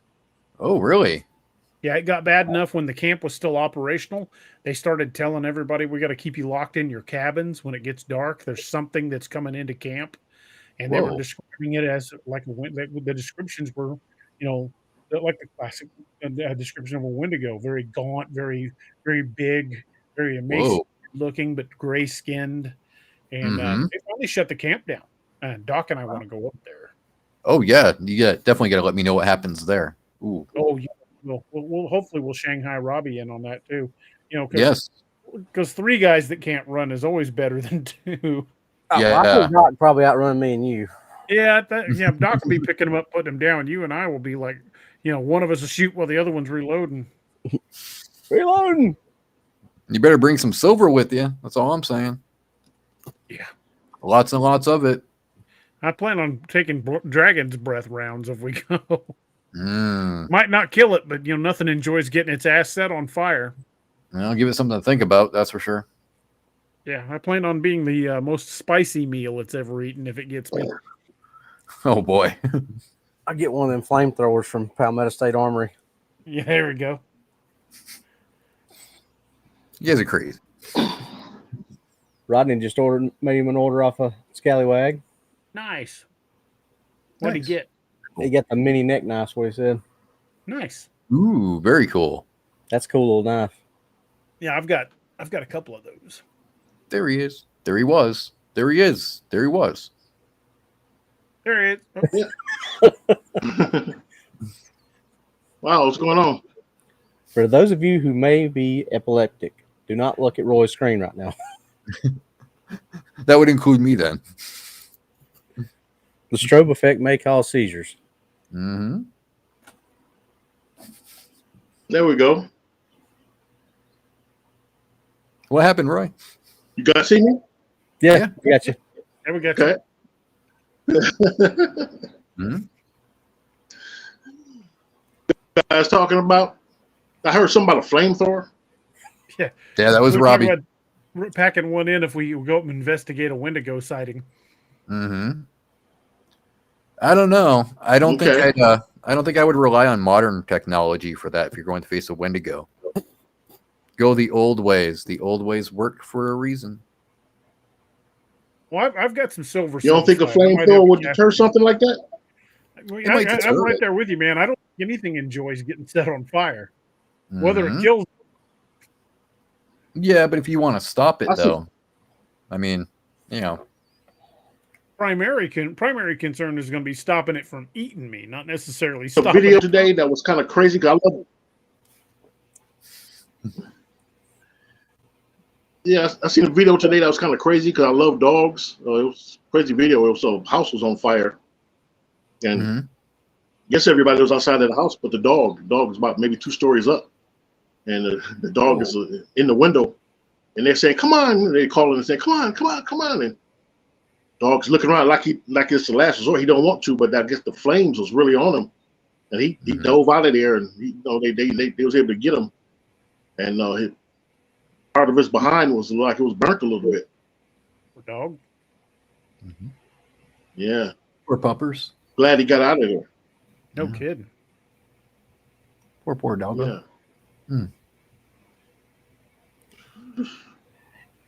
Okay, question. We're talking about silver. Ryan, I know you've seen the movie Full Eclipse, Mario Van Peebles. Oh, yeah. And you're talking about the old ways. What about injecting silver nitrate like that? Do you think that's something viable? Or do you think that could work? Yeah, I think that could do some damage. As long as it's like, it's got a purity to it, though. I think it has to have that pure silver to it. It can't have any, alloys or compounds to it. So long as it's pure, I do think it would work. I mean, that's a pretty cool concept that they put in there. Mm-hmm. And I mean, that was like really using science in a cryptid movie before it was popularized by Underworld. Yeah. That movie came out quite a few years before Underworld did. Yeah, God, when was that? Like 92, 93? Yeah, it was early 90s, if not late 80s. Yeah, that might be actually like 89, I think. I'm trying to think of that. Pretty good. I mean, it's one of those guilty pleasures, but it's not a bad movie. It didn't have the guy from the Howling 3, the guy who played the vampire. He played the werewolf in that movie. Yep. I thought so, yeah. He's actually the same guy that took Julian Sands' place in the third Warlock movie. Yeah. So he played Warlock in the Warlock 3. He played the that detective that was a werewolf in Full Eclipse and which one was that? 4? Mm-hmm. Halloween 4? Yeah. Yep. Yeah, he was a good actor. Yeah. Is it the movie Underworld? Mm-hmm. Yeah, Underworld kind of took that scientific. That was a remake, wasn't it? I remember Underworld with Brenner. No. Yeah. No. You guys ever see the Underworld with Yul Brenner? Yeah. Didn't know there was one. No. Oh, you mean Westworld, where he played the cowboy? Oh, okay. That was Westworld. Okay, yeah. Yeah, that's where he played the cowboy. I think everybody remembers that movie. That was a good one. Yeah. Yep. Great movie. Mm-hmm. Yeah, that was after he played Ramses in the Ten Commandments. Yep. And he was also in Magnificent Seven. Magnificent Seven. Yep. Yes, he was. Yeah. A show with everything but Yul Brynner. Nice One Night in Bangkok reference, Noah. I'm telling you, we were some wild kids, Cub Scouts. Quick story, camping story. Cub Scouts, camping out, and I guess the Scoutmasters hear on the radio that some guy that escaped from jail, prison or something, and he was rumored to be in the area. So we, it must have been about. Well, we heard there was a deserted car, an abandoned car that was maybe half a mile away from where our tents was. It's raining at night, so I guess we're some little badasses. We about 25 of us. We got our scout knives. Scoutmasters tell us, no, get back, and we charge out of our tents and we're running through the forest, heading in the direction where the car was. He wasn't there. He wasn't at the vehicle. I guess that was his vehicle. He had stolen or whatever. Man, he was apprehended. I think a little ways away from there, but we were. That was something else. Like I always said, like I said before, kids wanting some adventure, and that's a potentially dangerous situation. But it was about 25 of us, if not a few more. Maybe a couple of Boy Scouts in there, some older kids. And we were charging through the dark forest, heading towards where this car was. Never forget that. Kids, man, they do stupid things. Kids. Yeah. Well, I mean, you know what they call it? Wasted youth. Stuff like that, without even thinking about it. But if it's safe. Well, they call it wasted youth for a reason. If you're not wasting it, you're not doing it right. Good right. Point. Yeah. I mean, just from everything from having clubhouses all over the neighborhood, from underneath just about everybody's porch to people's garages. The one that the Vietnam vet built for us. Had a pretty good childhood, Yeah. Yeah. Nice. Really good childhood.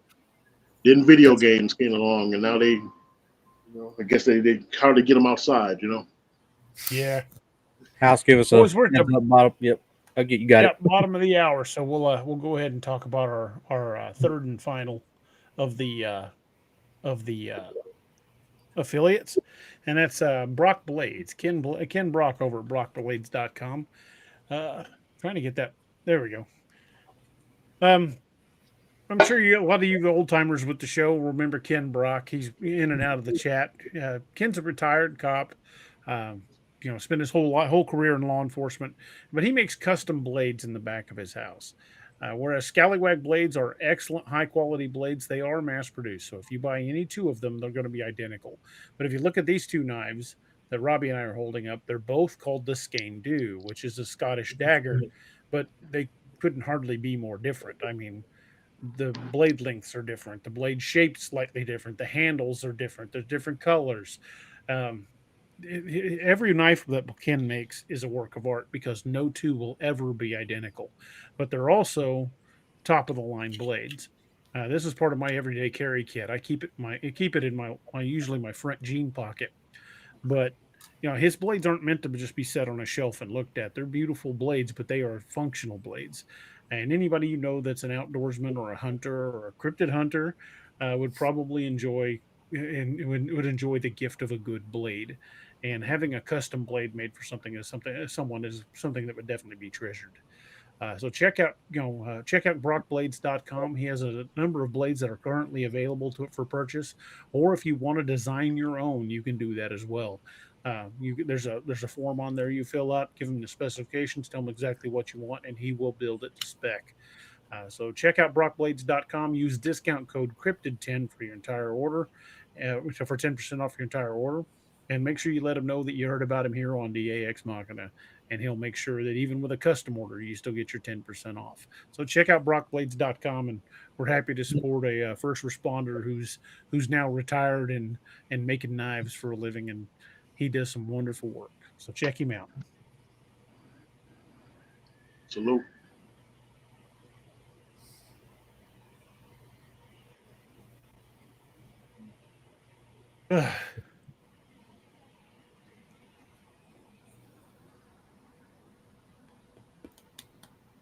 So, in the Milwaukee area, and you've talked about aliens, you've talked about paranormal sightings, but have you seen like a full body apparition ghost?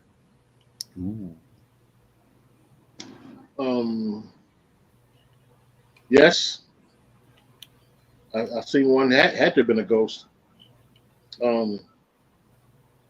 Worked at this armored car division company, and we at nighttime, I used to work probably till like 3-4 in the morning. So we'd be done with our work though, maybe about 10:30, and so we had shuttles coming from different parts of Wisconsin every night. One from Green Bay, another one from Madison. Then there was one that used to come every night from Illinois. So we'd have a couple hours to kill. So we'd always watch, have our lunch, watch a movie. There was this room, we had a TV in there, watch a movie. Just looking at something that was kind of boring one night. The guy had picked something that was kind of boring, and so I know I fell asleep. So I'm facing the door. My back is to the wall, and my friend he's watching. He's sitting at the desk where the big TV is, and then my sister Lisa, she's another to my left. I fell asleep, and I think really all of us have fell asleep at some point. And I wake up, and I look up, and it's this very tall man standing in the room, looking at me. And so I look towards my two comrades, just a matter of a second. And when I look back, the guy is gone. The door's closed behind him. He couldn't open the door and left. I would have seen him leave. But just the matter of the seconds that it took for me to look at him and then look to see if the other two workers was up, and look back, he was gone. And so I don't know. I mean, we had just recently lost at the time a beloved co-worker. But, he didn't have those measurements. He was a shorter guy, whatever. But I don't know. But I seen that person. I guess it was a ghost or whatever. Had to have been, because he didn't leave out the room. Not in a natural way. No. So yeah, that's my ghost sighting. You see stuff like that, it kind of leaves an indelible mark on you. I mean, once you've seen something like that, you can't just go back to not believing in it anymore. Yeah. That's why we call it the paradigm shift. I mean, same thing with having a cryptid sighting. Yeah. Once you know, you can't. It's like I've heard people say, "Well, I believe in ghosts, but I don't believe in Bigfoot, and I don't believe in it." If one of these things is real, how can you say that the possibility the other one doesn't exist? I've never seen a ghost, but obviously, I fully believe that they're there. Just because I hadn't seen it doesn't mean that you can't switch that switch back off once it's been tripped. Exactly. Thank you, Linda.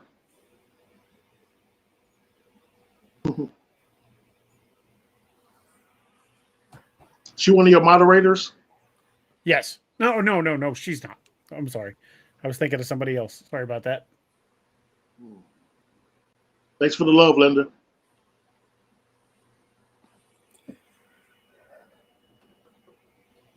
So, you said you wanted to have a cryptid sighting from the safety of a moving vehicle.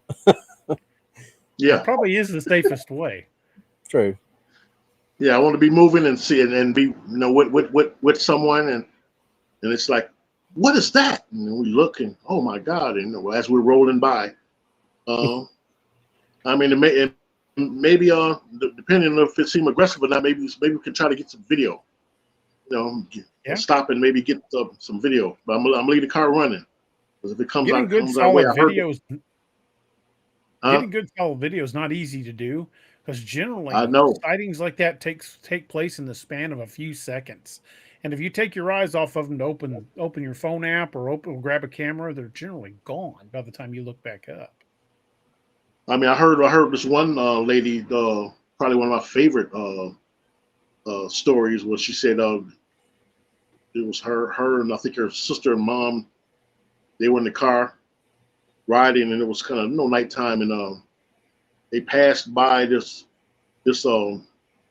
guy, whatever it was really tall, and it was standing leaning against a tree that's kind of by the roadside, and said it had on like a hat like Jeepers Creepers, whatever it was, and she said her sister looked back and said, "What was that?" And I guess the mom, whoever was driving, didn't see it, but she and the sister seen it. She said, "I don't know." And they looked back and it was still kind of standing there. So that's the kind of sighting I want to have. And that's why I love having people who drive truckers and stuff on the show, because a lot of times I think that they're driving all across country that at some point they seen something that was weird, and crazy. A few guys that have retired from the railroad that have told me some stories of seeing Bigfoot along railroad tracks, but you can't get somebody that still has their job to talk about it. I don't know if the railroad tells them you talk about this stuff, you're going to get fired, or if they just know if they open their mouth and they find out who it is, they'll get in a lot of trouble. I don't know, but only time I can get stories are from retired railroad guys. You can't ever get somebody that's still on the job to tell you up to it. Well, you can't get railroad workers to say anything to you about not just cryptids. We had a big wreck, and when I was still working at Liberty, a guy was crossing the tracks and pulling one of those single wide mobile homes. And he tried to beat the train, and the train hit the mobile home and scattered it everywhere. And the corporal that was working it, we were all standing out there directing traffic, and he goes up to the engineers and was just trying to get their license so he could work the report, and they just sat there in the cab. They wouldn't even acknowledge him until their Norfolk Southern's law enforcement got there, and they still wouldn't talk to that. Everything went through them. They won't say anything to anybody about anything. So I think you're probably right. They probably say don't you speak to anybody about anything you see, do, or happen on the railroad. I know a lot of classified stuff gets moved by rail. The military uses the rail system a lot, so I imagine they've probably had to sign very strict non-disclosure agreements. But and I'm sure they probably see some pretty odd stuff as well. Oh yeah. You hear people that have the Bigfoot sightings that sometimes it seems like the Men in Black used to show up at their house to tell them to kind of don't say anything, and or to take them to a headquarters and interrogate them, and so I guess for a long time we didn't have it the way we have it now, where people are talking about things a little bit more, and we have podcasts where we're talking about this a little bit more. Back in the day, I guess if you, like you say, you want to keep your job or whatever, you was quiet, kept quiet. But a lot of the things that even 10 years ago were considered tinfoil hat territory are mainstream today. Yeah. Yeah. And I think that's a little bit like what Ryan was talking about. It's just, and you think about it back when we were all younger and you didn't have the internet and it wasn't accessible for people to just, get on the Googles and pull stuff up, but it's funny when you start talking about it and thinking about it that way. Think back in the frontier days when people said they saw stuff like this. Nobody ever called them crazy back then. It was just it was a matter of fact. And then move on in towards modern times. Oh, you're crazy if you see this kind of stuff. Now it's kind of going back to that, or it's getting more towards you're not being called crazy as much. So it's weird how that cycle runs.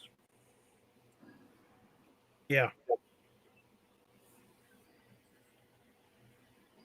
I think that, especially in urban areas, when you hear about a Dogman or a Bigfoot sighting, to me, those are more disturbing because that's like the last place you expect to see something like that. If you've seen something that big in town, like well into town, it makes you wonder why is it there? I mean, it's not just raiding trash cans; it's come into town with a purpose.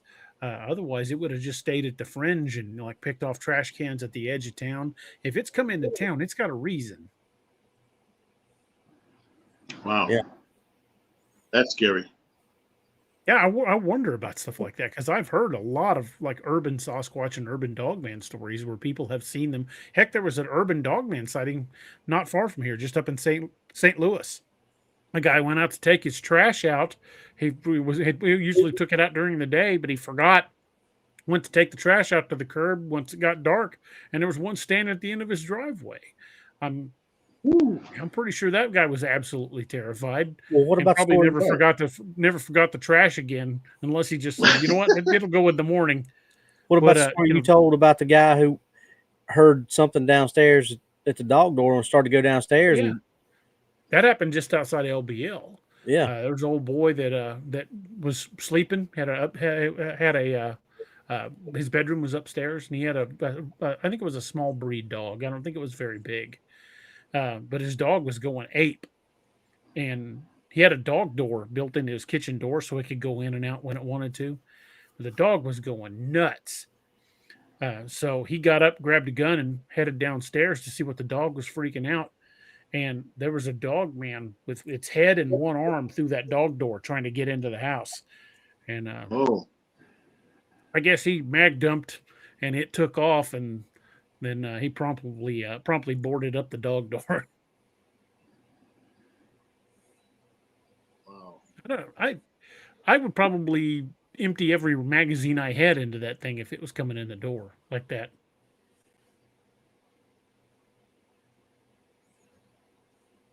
What type of weapon do you think will put it down? Well, a lot of things will get put down with a headshot, but it depends on whether or not if we're correct. Robbie and I have the belief that these things are a flesh and blood creature, so in theory, it could die by a traditional weapon. But if they're more supernatural in origin, weapon might just piss it off. But I'm willing to give it a try. I mean, I dumped an entire magazine of 45 caliber slugs into that thing, and it still keeps coming. Yeah, I've got some big problems, but I think 8 rounds is probably going to do the trick. 8? Yeah, 1 in the pipe and 7 in the mag. Yeah, that's a lot of rounds. That's without reloading. Wow. Oh man. If it was head and shoulders through, I'd have put every one of them in its head. But I remember Lee Major saw a $6 million man battling one of them things. Remember that episode? Yeah, the Bigfoot episodes, those were good. Those were my favorite episodes of the $6 Million Man. You know who played the Sasquatch in the first one? Was it Richard Andre the Giant, wasn't it? Andre the Giant. No, the one you're saying, he played it in the subsequent Richard Keel? Yeah, the but the very first one that was Okay. Andre the Giant. Okay. Yeah, Richard Kiel was a big boy The guy too. who Yeah. played Jaws, he played it after that, but the very first one was Andre the Giant. Okay. Wow.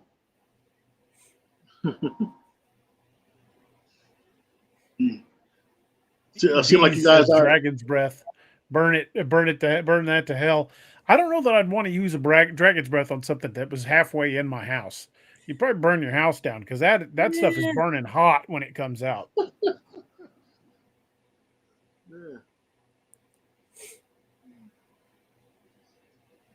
Seem like you all are movie guys. I see, right? Oh yeah, we love movies. I heard something that was some pretty good trivia. Believe it to be true, but I mean, I heard it from a replicable show that you had Lethal Weapon, right, and you had Die Hard. Mm-hmm. Originally, according to this, what I heard, Bruce Willis was supposed to have been Riggs in the Lethal Weapon series, and Mel Gibson was supposed to have been what's his name, McClane? Yeah, in Die Hard. That would have been very different movies had that happened. Very different, yeah. And something happened where Mel Gibson was on set and was visiting, and him and Danny Glover got to talking and hanging out, and they seen the chemistry, so they did the switcheroo.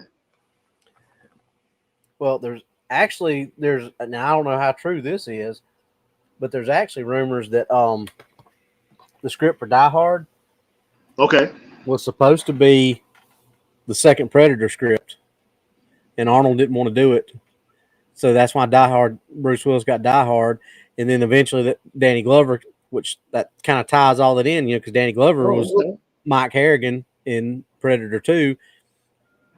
So, but think about how Die Hard kind of follows. It really kind of follows the same line as Predator 2.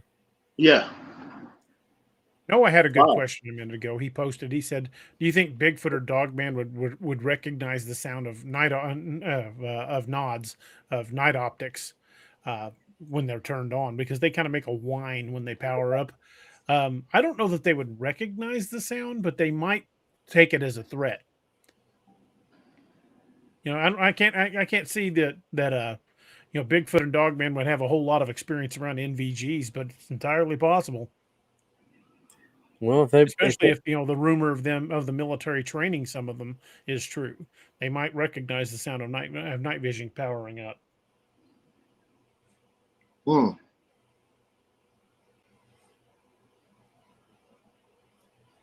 These Gary Busey in every movie he's in.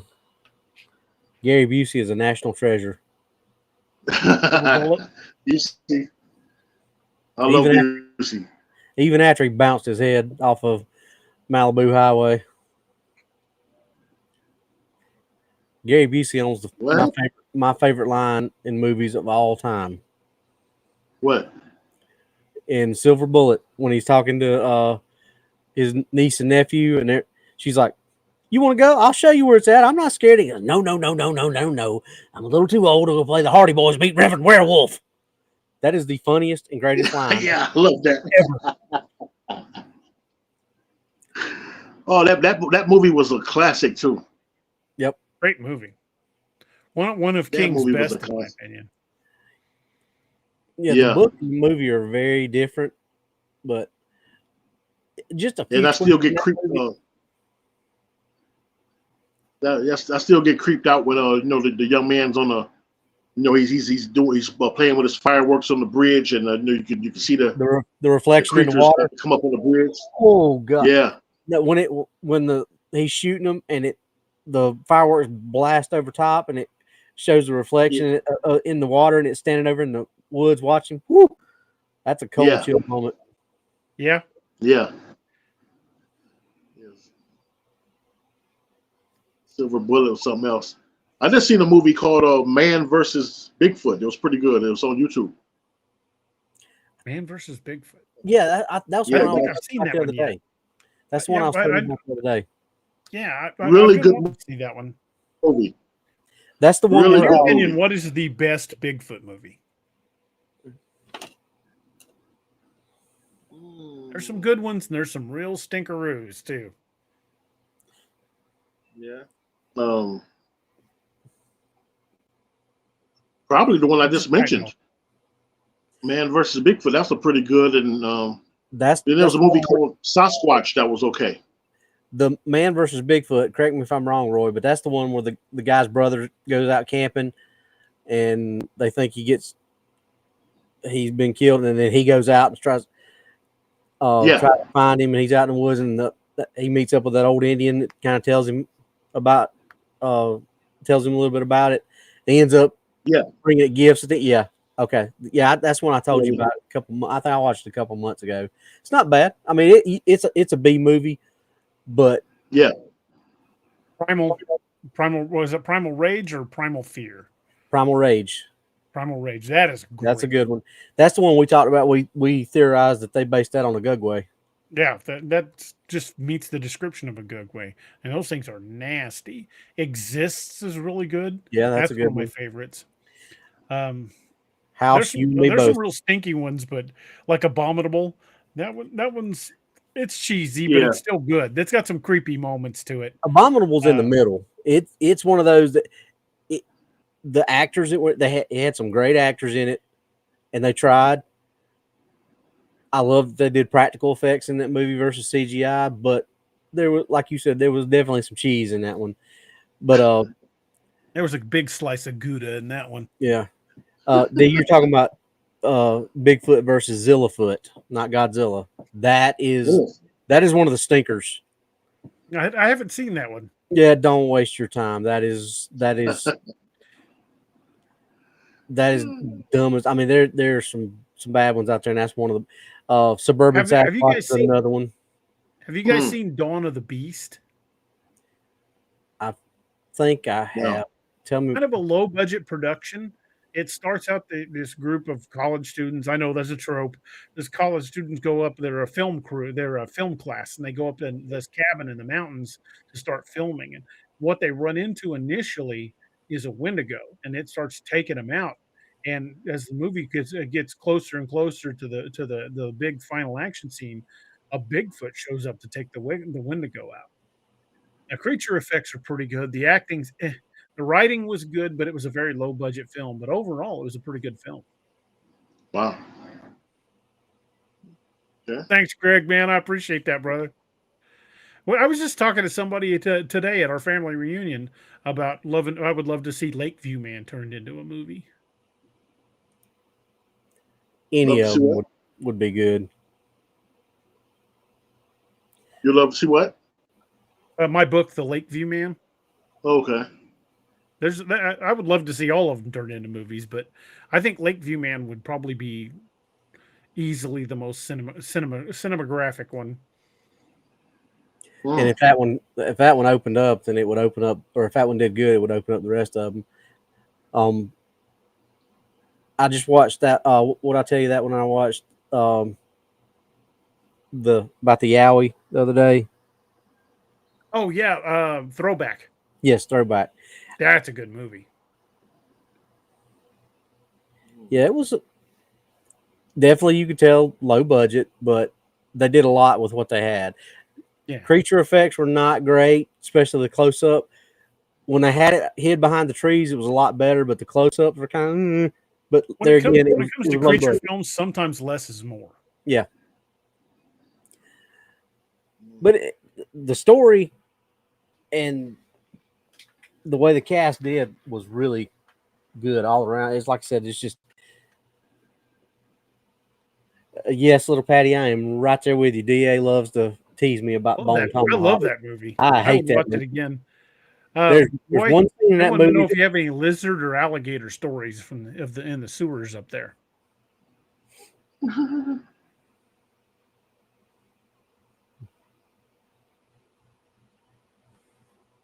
You asked me something? Yeah, they were saying, do you have any lizard or alligator stories in the sewer up there? Lizard or alligator stories? No, I don't think we have gators or anything up here in Wisconsin. No. The only story. Those are like big urban legends from like L.A. and New York. The only reptile story I have. When I was in college, I was in college in Georgia, and we were fishing one day. It was about three or four of us, and so we're fishing, and all of a sudden this big snake comes out of the water, and he's very aggressive. So we about to drop everything and try to get to the car, and all of a sudden we hear this voice says, "Step aside, y'all," and we look, and this old black man. We didn't know he was in the trees. He had been hanging out in the trees, probably watching us and just relaxing. Coveralls on, straw hat, and he had this rifle, and pretty good distance away took that snake's head off. Pow. Yeah, so that's my reptile story. We call those things a nope rope for a reason. Like, no, thank you. Yeah, he's a pretty good shot, and he said something to us, and then he went on his way. But yes, he had stopped and was checking us out for a minute, and it was right on time. Perfect timing. Yeah. Boys, we are coming up on the 2-hour mark. We start winding things down. We lost Doc and we lost Ryan, so we'll start winding things down a little bit. We get some feedback somewhere. I'm hearing. Yeah, I hear you echoing. Me. It might be on your end. I hope everybody in the chat liked the show.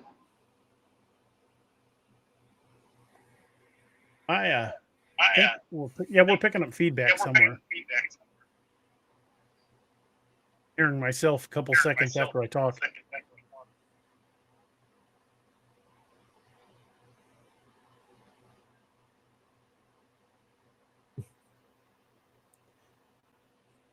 Doyle Thorne says, "Thank you, Bill." Had nightmares after watching flying monkeys on the Wizard of Oz. That's something that a lot of people probably don't think of. But that was kind of scary. That whole movie. What? Yeah. The Wizard of Oz. That was. If you think about how that thing was, that was a dark story, but Disney just tried to make it more kid friendly. Are you all Friday the 13th fans? Yeah, good movies. One of my favorites. Have you ever seen Never Hike Alone? Yep, the fan made. Yes, yeah. They actually have a part 2 of that out now too. Yeah, part 2 is pretty good as well. Mm-hmm. Actually, the guy who played Tommy Jarvis was in the second one. He's one of the ambulance drivers. Yeah, that's a pretty good movie. Yeah. So those in the chat, if you like it, Never Hike Alone is a great movie. And it's kind of creepy because there's not a lot of people in there, just the two of them until the end. When the paramedics, it's very creepy. Yeah, definitely. I always like those when the person has a fighting chance, and this guy was, I guess, in super shape, one of those outdoors people, and that one in was part 7, I think, with the young lady with the had the carry type powers. That's what that was supposed to be. She was supposed to be carried, but obviously they couldn't make her carry. But that's what that was supposed to be. Was Jason versus Carrie. Oh. Okay. But obviously they couldn't. They couldn't do Carrie because they didn't have the rights to it. Right. They made Tina. Yeah, Tina was bad. So I think, from my understanding, that's the reason why I guess we're having to wait to get a Freddy versus Jason movie. Yeah. I've seen a couple of good ones on YouTube, fan base, whatever. But I would love to see that. Sometimes fan productions are every bit as good as Hollywood. Yeah. one with the brothers, or there's a couple brothers and one of their sisters and all that. They did a production of Jason versus Michael Myers. That's not bad. Okay. Thanks, Ed.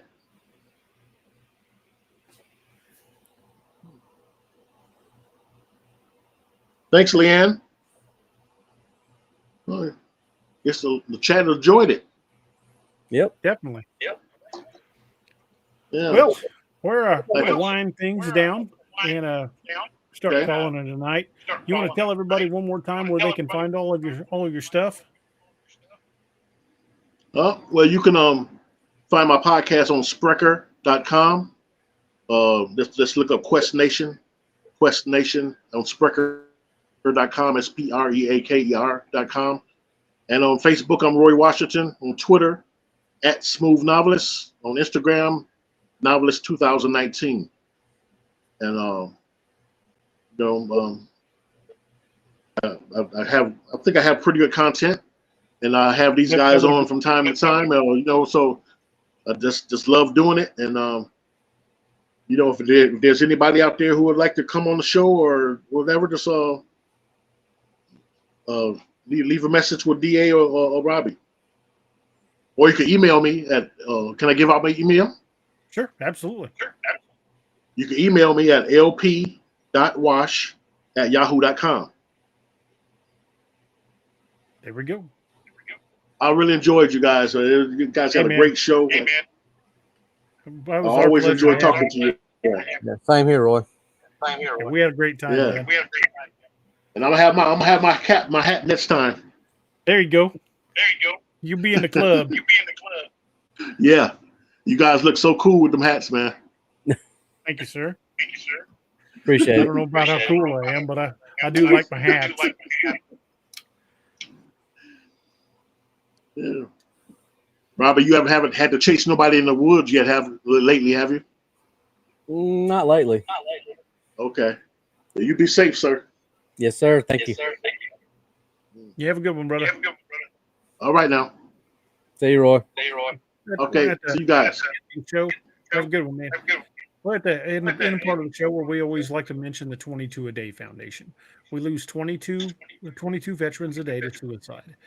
So that's why we're huge supporters of veterans charities and first responders here on the channel. It's something we're always going to do. We owe our veterans everything. So just remember the 22nd of every month to mark that on your calendar to check on your veteran friends, because you never know, a person that's all smiles and seems to have everything under control might be the person that needs it the most. Reach out to your veteran friends, your first responder friends, and let them know you're thinking about them, because you never know when that one text or that one phone call is what keeps them back off the edge for the day. We all fight our demons, and it's important to know you're not fighting them alone. So again, reach out to your veteran and first responder friends and let them know you're thinking about them. That's why we're a big supporter of the Till Valhalla project, because they do such great work with veterans and veterans charities. Fantastic group of people, and it's something I hope we're always going to be doing. But we've been winding down the show here lately with a toast, and it's something I really enjoy, and I definitely want to keep doing it. The toast is from an old Irish drinking song called "The Parting Glass."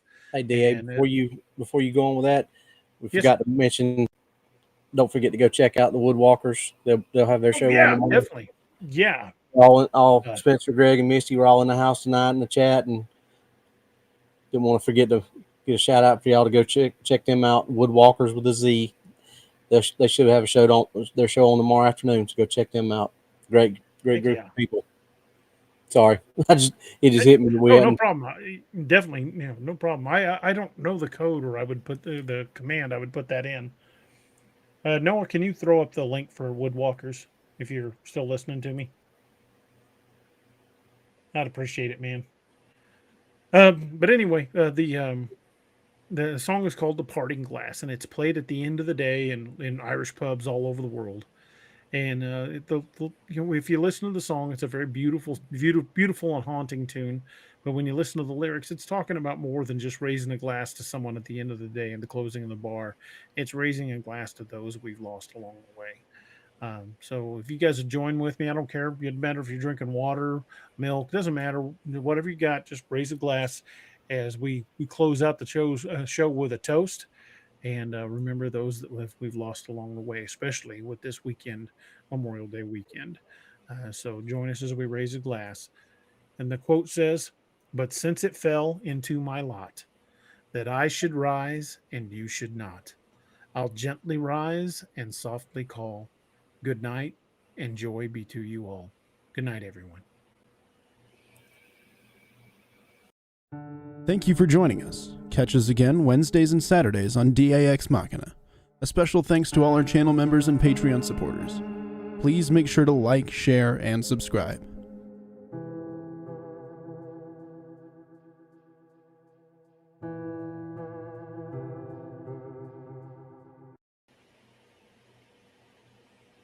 I think we're clear.